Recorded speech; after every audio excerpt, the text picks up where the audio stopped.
buenas noches para todos. Mi nombre es Giovanni Muñoz, yo soy residente del programa de Medicina de Urgencias de la Universidad de Caldas y vamos a hablar el día de hoy del abordaje en el servicio de urgencias de la isquemia mesentérica. Y son las preguntas orientadoras que van a guiar la charla. Vamos a hablar de cómo se produce la isquemia intestinal, de cuál es la importancia de conocer sobre esta enfermedad y cuáles son los pacientes que están en riesgo para padecerla, cuál es el enfoque diagnóstico de la enfermedad, cómo vamos a hacer el abordaje de la isquemia mesentérica, obviamente eh,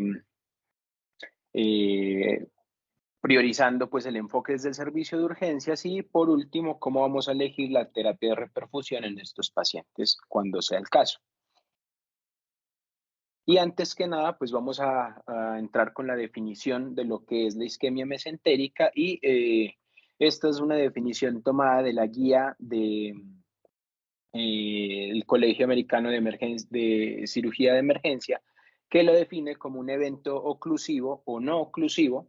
que finalmente va a llevar una disminución del flujo sanguíneo intestinal o tanto del intestino delgado como del intestino grueso y que clínicamente se va a caracterizar por un síndrome clínico que puede tener consecuencias catastróficas como la presencia de sepsis, el infarto intestinal, la falla multiorgánica y por último, pues la muerte. Entonces, ¿cómo se produce el mecanismo o cómo es el mecanismo de producción de la isquemia mesentérica? Recordemos entonces que el intestino delgado está irrigado de manera primordial o principal por la arteria mesentérica superior, la cual es rama directa de la aorta abdominal. Y que esta entonces va a tirar múltiples ramificaciones que van a generar una irrigación bastante alta, con una alta densidad pues, de vasos arteriales del intestino delgado desde el yeyuno, sin incluir el duodeno en este caso, hasta la válvula ileocecal. La arteria mesentérica superior, entonces, como les digo, es rama pues, de la aorta abdominal y además de eso, existe pues una circulación colateral que es bastante importante para esta irrigación intestinal y que principalmente está definida por dos vías. Primero, por la vía del tronco celíaco, que también es una ramificación directa de la aorta abdominal y que genera vasos colaterales hacia el intestino desde sus lechos o sus ramificaciones esplénicas y también de sus ramificaciones pancreatoduodenales superiores. Asimismo, también existe circulación colateral bastante importante desde la arteria pancreatoduodenal inferior, que también tira ramificaciones directas que irrigan pues ese intestino. Además, el intestino grueso también va a estar irrigado por la arteria mesentérica inferior, que también es ramificación directa de la aorta abdominal y que tiene unos cortocircuitos o unas arterias de unión con la arteria mesentérica superior y que se denominan como arterias marginales o arterias de Drummond. Asimismo, las mismas ramificaciones de esta arteria mesentérica inferior tiene subramificaciones que generan arterias sigmoideas o arterias helicoidales que aseguran la distribución sanguínea arterial de todo el intestino grueso. Y por último, pero no menos importante, la arteria rectal media también genera unas ramificaciones importantes que van a ser importantes para la circulación colateral del recto y el sigmoides. Y no solamente pues la parte anatómica tiene unas particularidades, sino que también hay unas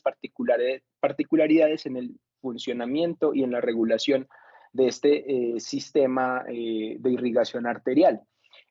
Como son las arterias mesentéricas, tanto superior e inferior, son ramas directas de la aorta abdominal, tienen un flujo del gasto cardíaco bastante importante y se estima que ese flujo puede ser del 10 hasta el 35%. Una de las condiciones especiales de este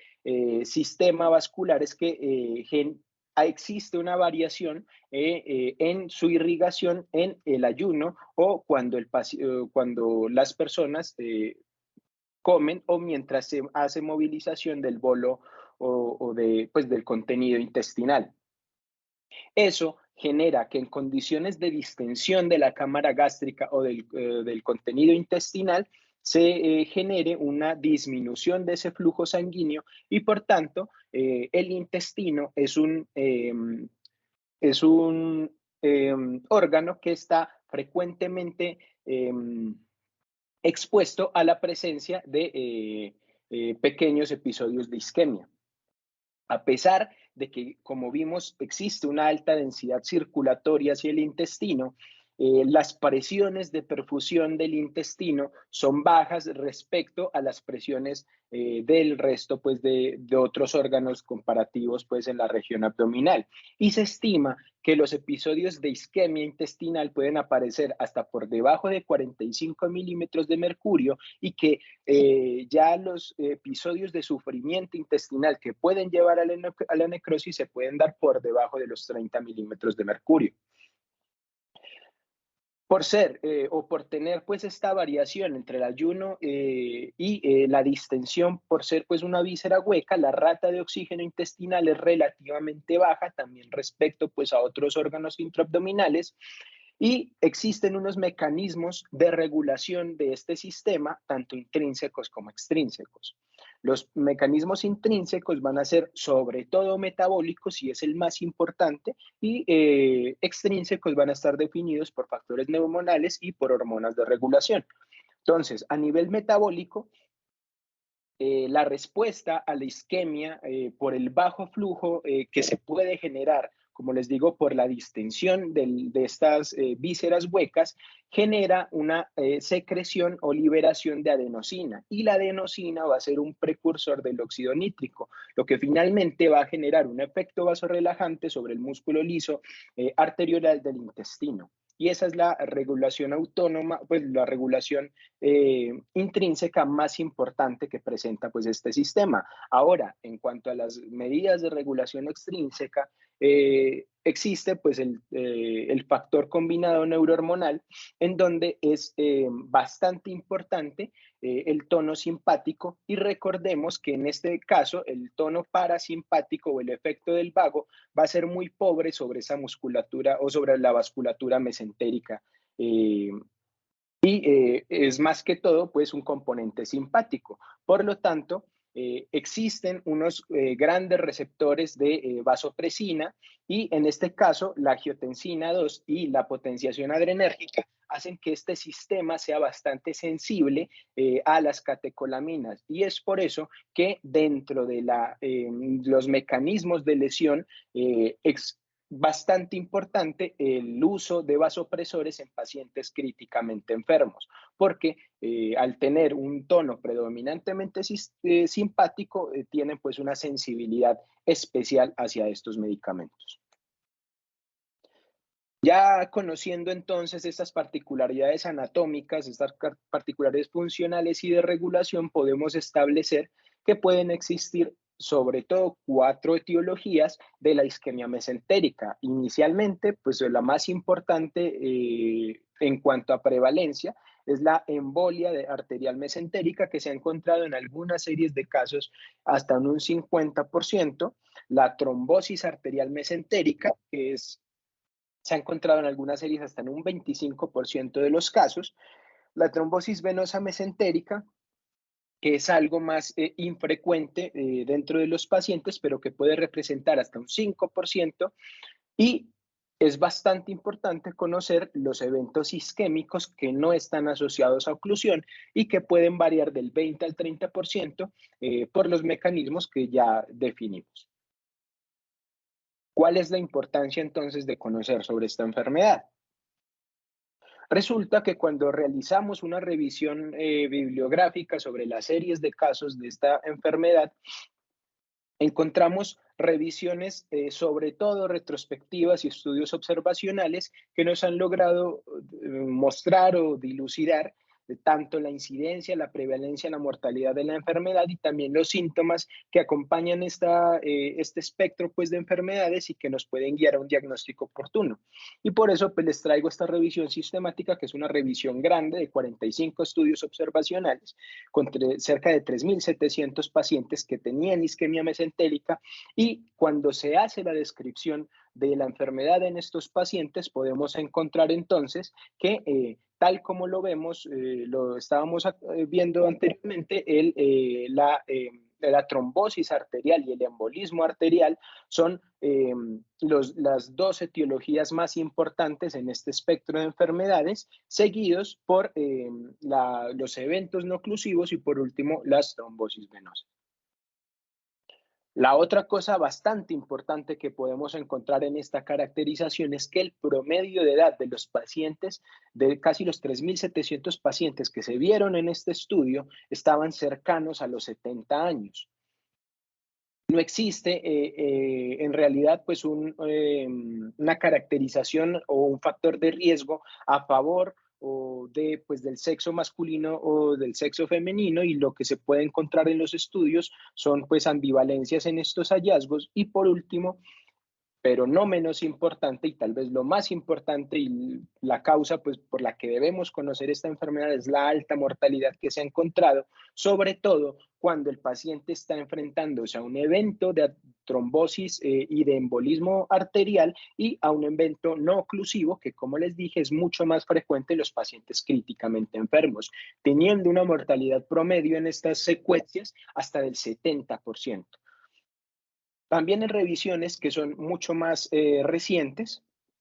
podemos encontrar que existe pues una prevalencia, una incidencia de la enfermedad de 6 hasta 13 casos por cada 100.000 habitantes, y que solamente corresponden al 0.05% de todas las admisiones hospitalarias por el servicio de urgencias. Por lo cual, entonces podemos concluir dos cosas bastante importantes de esta revisión, de estas revisiones observacionales y retrospectivas, y es que la isquemia mesentérica es una enfermedad que es poco prevalente, a la que tal vez pocas veces nos vamos a ver enfrentados pues, en los servicios de urgencias, tal vez pues tienen más importancia y relevancia pues en los pacientes críticamente enfermos que están en la unidad de cuidados intensivos, pero la importancia radica en la mortalidad, en la alta mortalidad que tiene este paciente, que tienen estos pacientes, que puede ser hasta un 70%. Ahora bien, ¿cuál es el enfoque diagnóstico y cómo vamos a afrontar esta enfermedad? Y vamos a empezar hablando desde las manifestaciones clínicas hacia las ayudas diagnósticas, terminando con las ayudas diagnósticas imaginológicas, para poder hacer un algoritmo mental de cómo vamos a afrontar esta enfermedad. La historia clínica sigue siendo pues una herramienta fundamental para realizar pues cualquier diagnóstico de una enfermedad, y cuando revisamos o cuando hacemos análisis de esas revisiones retrospectivas de la literatura, podemos encontrar que existen muchas manifestaciones clínicas que tal vez son muy difíciles de agrupar para este grupo de pacientes en cuanto pues a comparado con otros síndromes de abdomen agudo, pero que el dolor abdominal en estos pacientes es el síntoma más predominante, encontrado hasta en un 95% de los casos. Asimismo,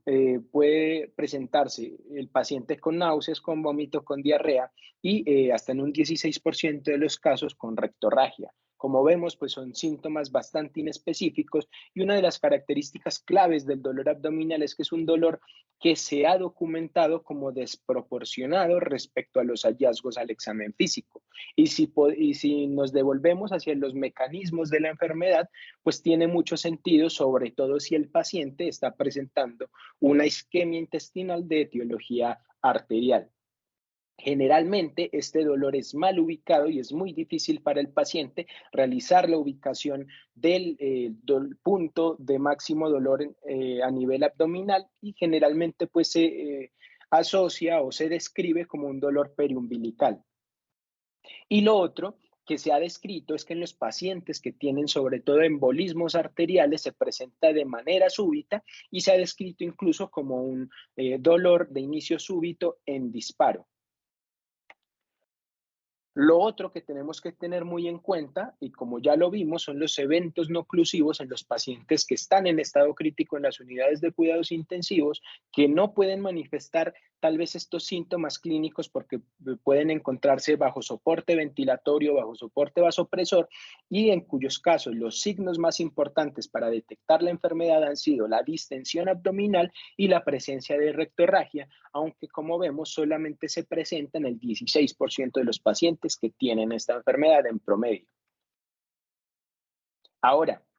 como la historia clínica va a ser bastante importante para ayudarnos a definir los pacientes que están en riesgo de tener una isquemia intestinal, y vamos a tener unos factores de riesgo que están asociados a la etiología de la isquemia mesentérica. Entonces, en los pacientes que tienen están los factores de riesgo que pueden generar embolismo arterial, como los pacientes con fibrilación auricular o que tienen un infarto reciente o un antecedente de un trombo intracavitario reciente, los pacientes con enfermedad valvular mitral, los pacientes con aneurisma ventricular como complicación mecánica de un infarto agudo al miocardio, los pacientes con endocarditis y también los pacientes con antecedente de enfermedad embólica previa. Ahora, para trombosis arterial vamos a encontrar mayor posibilidad o mayor factor de riesgo en los pacientes que tienen antecedente de enfermedad arteriosclerótica difusa, sobre todo los pacientes que tienen cambios por estenosis de la válvula aórtica. También los pacientes con dolor,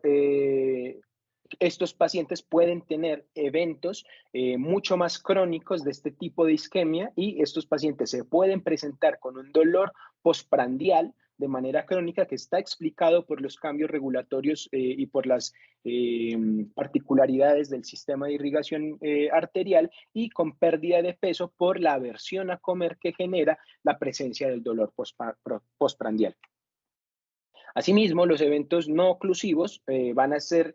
sobre todo significativos en los pacientes que tienen disminución en el gasto cardíaco, como los pacientes con falla cardíaca, los pacientes que tienen eventos de enfermedades que generan una disminución de la presión arterial o que presentan falla multiorgánica y que requieren vasopresores para su manejo pues, en las unidades de cuidado intensivo. También los pacientes que tienen síndrome compartimental abdominal, y en este caso el dolor generalmente es progresivo y va siendo gravativo durante su estancia, pues. Lo otro es la presencia de las trombosis venosa dentro de estos pacientes, y para estos pacientes los factores de riesgo van a ser los antecedentes de hipertensión portal, las mujeres pues, que utilizan anticonceptivos orales, el uso de estrógenos, y también los pacientes que tienen en un estado postpancreatitis y que pueden generar una trombofilia que puede aumentar el riesgo de trombosis de las venas mesentéricas. Teniendo en cuenta entonces estos factores de riesgo y esta clínica de la que hablamos, vamos a encontrar unos puntos, unas perlas para poder definir esta enfermedad. Entonces, ya hablamos de que la enfermedad generalmente es de inicio súbito, que generalmente en los pacientes con antecedentes de trombosis arterial puede ser mucho más progresiva, o que se genera por eventos de disminución del gasto cardíaco en pacientes críticamente enfermos, y que la alta sospecha de esta etiología va a ser sobre todo en pacientes mayores de 60 años. Recordemos los estudios observacionales que el promedio de edad era de 70 años aproximadamente, los pacientes con antecedente de enfermedad que puedan generar embolismo o estados trombóticos como la fibrilación auricular, los pacientes con antecedente de infarto miocardio, sobre todo pues con eventos recientes, a pacientes con enfermedad arteriosclerótica severa y los pacientes que tengan estados de hipercoagulación. Ahora, ¿qué dicen las guías sobre el enfoque clínico de estos pacientes? Dicen exactamente lo mismo y tienen un grado de recomendación 1C, tanto para definir los factores de riesgo como para definir los síntomas de los que hemos hablado. Entonces, tenemos pues que tanto el enfoque clínico como una buena entrevista y una definición de los factores de riesgo va a ser clave para realizar el abordaje, realizar esa sospecha clínica inicial de mi paciente con la posible isquemia mesentérica. Ahora hablemos de los paraclínicos. Y vemos pues que en los paraclínicos generalmente los pacientes que ingresan con dolor abdominal son enfocados con unos paraclínicos o con unas ayudas diagnósticas de manera sistemática y vamos a ver qué tanta ayuda nos pueden dar. Si le pedimos a un paciente con dolor abdominal un hemograma y tiene sospecha de una isquemia mesentérica, es muy probable que encontremos leucocitosis con aumento de las formas inmaduras y sobre todo aumento del hematocrito por encima de 50. Sin embargo, pues esto es un hallazgo que es muy poco específico para la enfermedad y podemos encontrar estos hallazgos tanto en otras infecciones que están por fuera del intestino y además en condiciones de deshidratación. Por lo tanto, no va a ser de mucha utilidad para el enfoque o la sospecha del paciente. La PCR la conocemos todos como un reactante de fase aguda que también es bastante inespecífico, sin embargo, es bastante llamativo que la relación entre la PCR y la albúmina, cuando está por encima de 1.32, se ha asociado a un peor pronóstico en los pacientes en los que estoy sospechando una isquemia mesentérica. Y los estudios retrospectivos nos han mostrado una sensibilidad del 93% y una especificidad del 97% para aproximar el paciente a un peor pronóstico. Por lo tanto, no nos sirve pues para hacer un enfoque diagnóstico, pero cuidado porque esta relación entre la PCR y la albúmina nos puede dar una aproximación hacia el enfoque pronóstico de nuestro paciente. El dímero D, que tiene o es un subproducto metabólico pues, de la fibrinolisis intravascular y que también es bastante inespecífico para el estudio de los pacientes dentro del servicio de urgencias, también se ha encontrado que puede ser útil para el abordaje de esta enfermedad por su alto valor predictivo negativo. Tiene un valor predictivo negativo muy cercano al 97%, por lo tanto, si yo tengo un paciente con sospecha de isquemia mesentérica con un dímero D normal, es muy poco probable que el paciente en realidad esté encasillado en este diagnóstico. Además, si el dímero D está elevado, que no nos hace pues una sugerencia diagnóstica estrictamente de una isquemia mesentérica, nos puede dar también un valor pronóstico del paciente, aunque la sensibilidad y la especificidad pues son moderadas en este caso y pues son mucho menores a la relación entre la PCR y la albúmina. Y por último, la amilasa. Recordemos que una de las características de dolor es que es un dolor difuso que puede ser periumbilical y que puede ser confundido con otras etiologías del dolor, por ejemplo, una pancreatitis aguda, pero en los pacientes con isquemia mesentérica se ha encontrado que la amilasa puede estar elevada en la mitad de los pacientes que lo presentan. Y esto hay que tenerlo en cuenta porque puede ser un distractor o llevarme a un diagnóstico errado y hacer la sospecha o el abordaje hacia una pancreatitis sin que el paciente tenga en realidad esa enfermedad. Y me van a preguntar, ¿y qué pasa con el lactato? Porque a todos nos han enseñado pues, que el lactato es bastante importante para definir el proceso diagnóstico de estos pacientes y que un anciano con dolor abdominal más lactato elevado tiene una isquemia mesentérica hasta que se demuestre lo contrario. Hablemos entonces del lactato y recordemos que existen dos formas importantes del lactato. La forma levógira del lactato, que es sobre todo o la más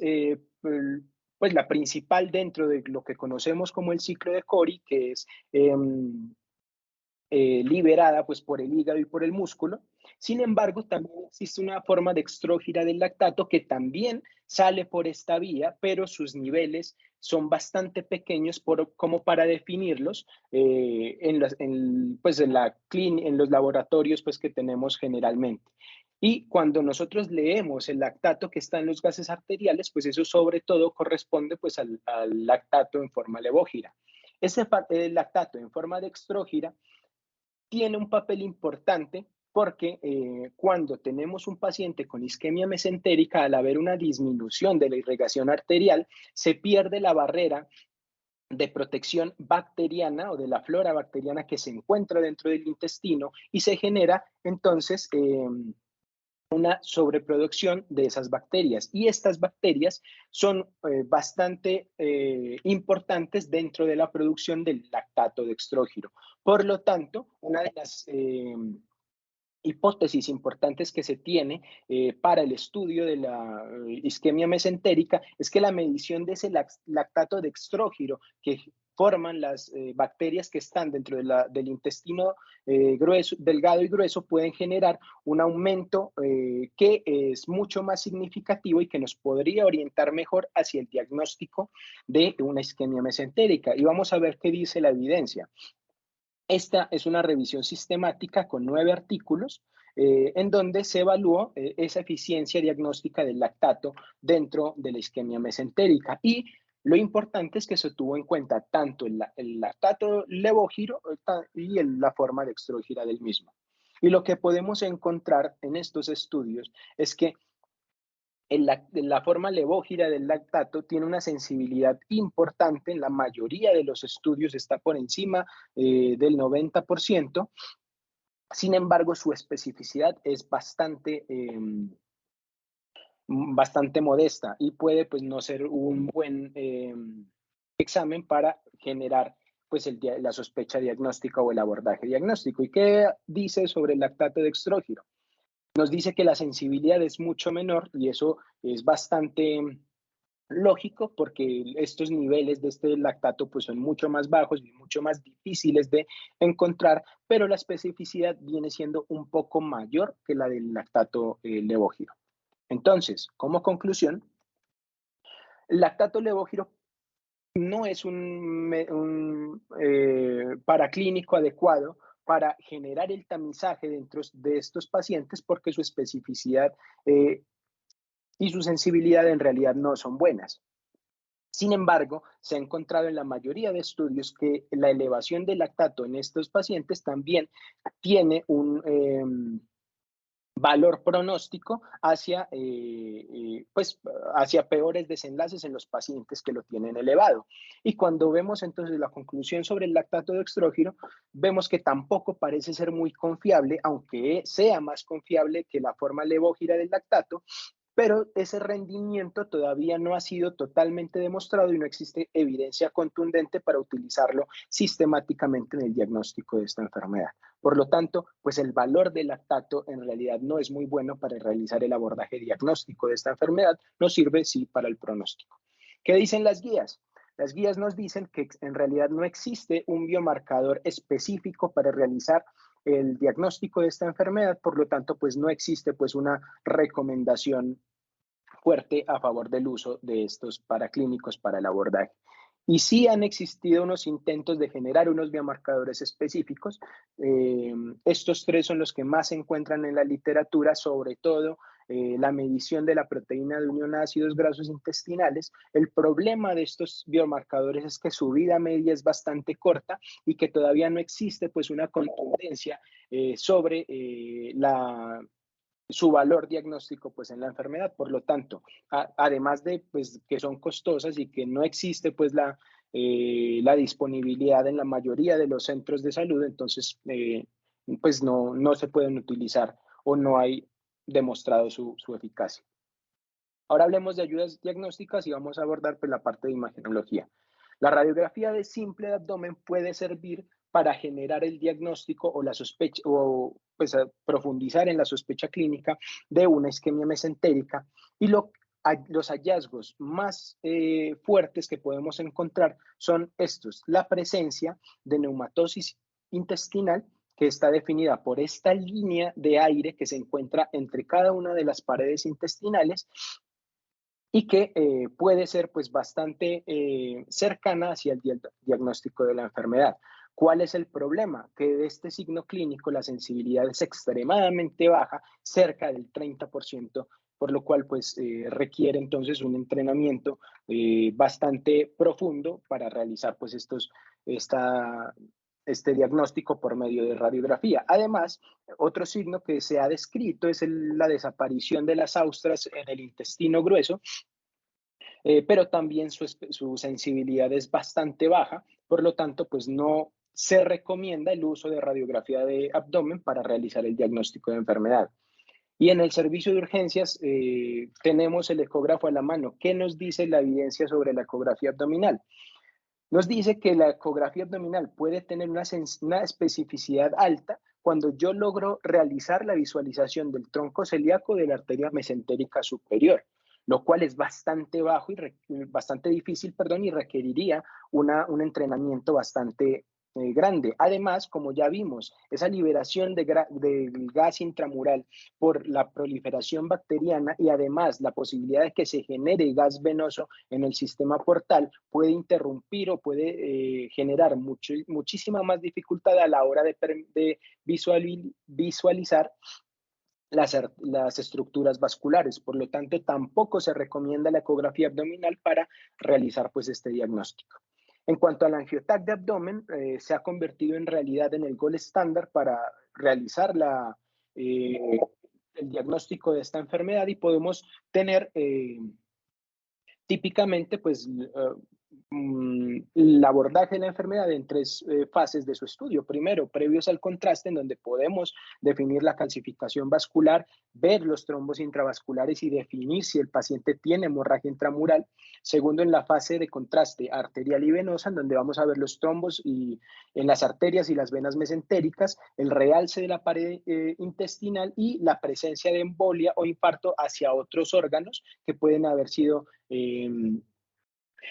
afectados por el embolismo arterial. Asimismo, la reconstrucción multiplanar que nos va a permitir planificar un abordaje quirúrgico también nos permite evaluar el origen de las arterias mesentéricas y es bastante importante que para el estudio de estos pacientes no se les debe aplicar contraste oral. Primero, porque la aplicación de contraste oral asociado pues al estudio por contraste venoso, pues va a aumentar la posibilidad de falla renal y segundo, porque la presencia de contraste oral puede dificultar la visualización de las estructuras vasculares y limitar la posibilidad diagnóstica por medio del angioTAC. Cuando vemos el rendimiento de la prueba en la bibliografía, traigo pues esta revisión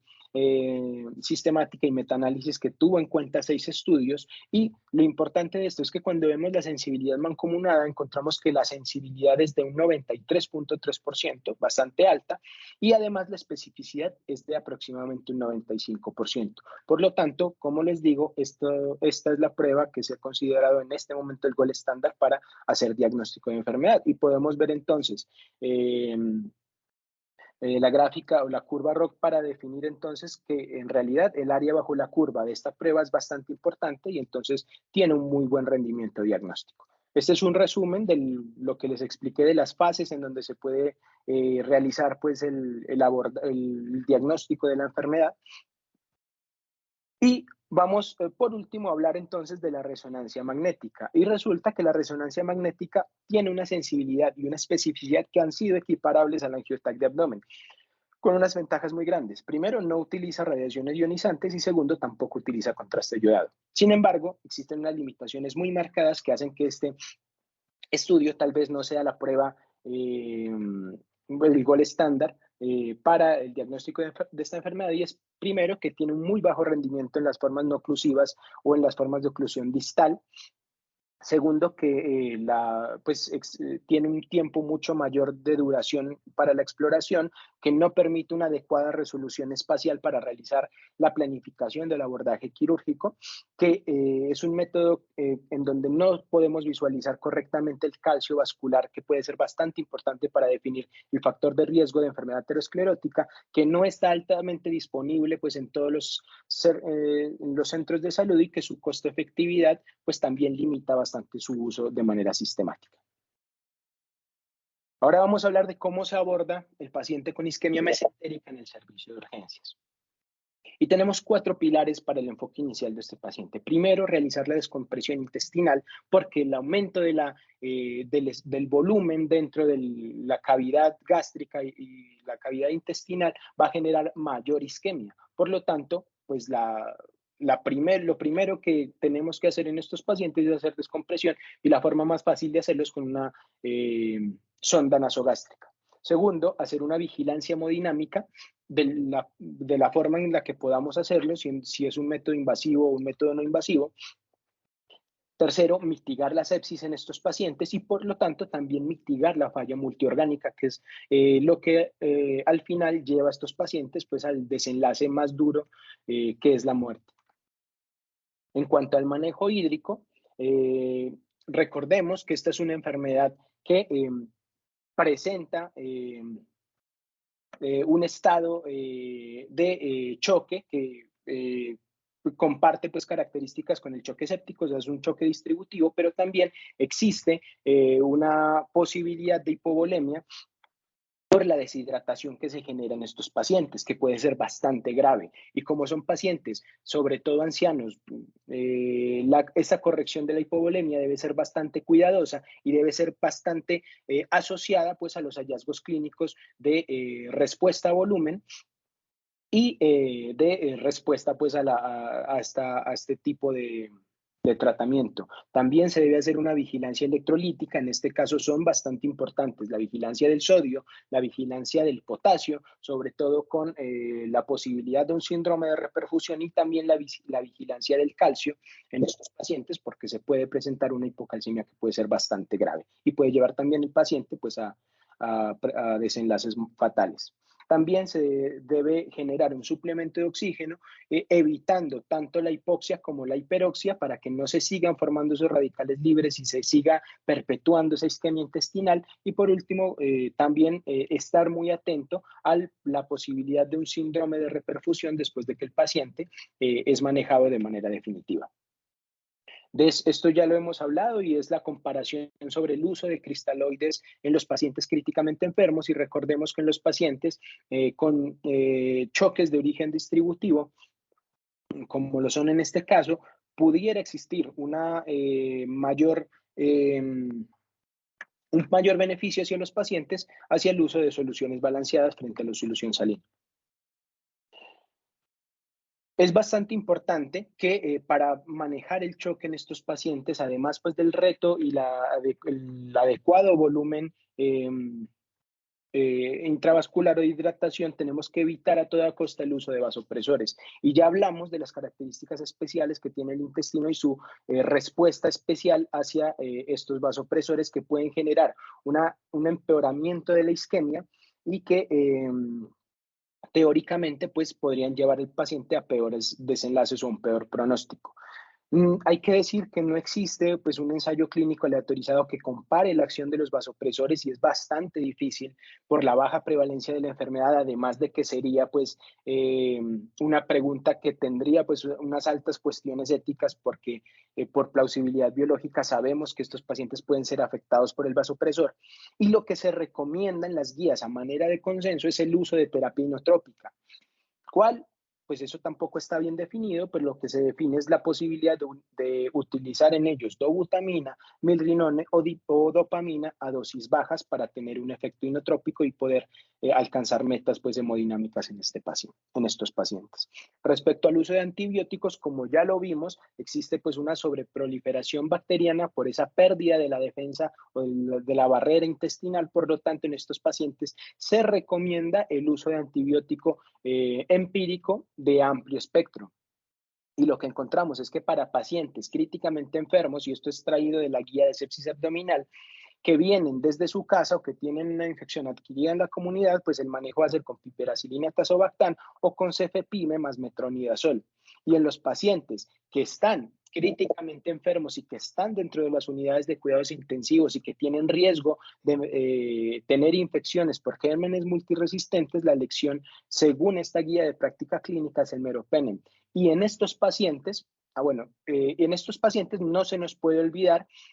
definir también los criterios de terapia antifúngica. Y recordemos que estos pacientes que se encuentran en unidad de cuidados intensivos, que tienen antecedentes de cirrosis hepática, de hemodiálisis, de complicaciones macrovasculares de la diabetes tipo 2, que están desnutridos, que tienen nutrición parenteral total, tienen un riesgo mucho más alto de tener también infecciones causadas por hongos y en este caso está definido el inicio de terapia antifúngica siguiendo los patrones microbiológicos de cada institución y definiendo entonces según las políticas de cada institución el inicio azoles, como el fluconazol, o de caspofungina, según pues lo que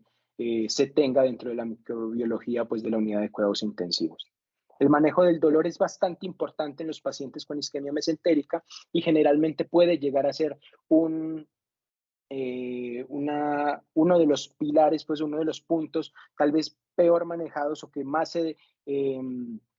descuidan dentro del tratamiento de estos pacientes, y a pesar de que no existe pues una evidencia fuerte, y esto son recomendaciones a manera de consenso, el pilar del manejo del dolor en estos pacientes es con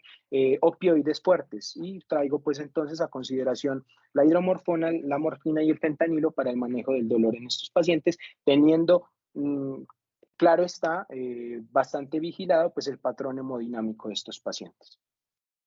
Y en cuanto a la anticoagulación, que es bastante importante, porque si vamos pues hacia los mecanismos que explican la enfermedad,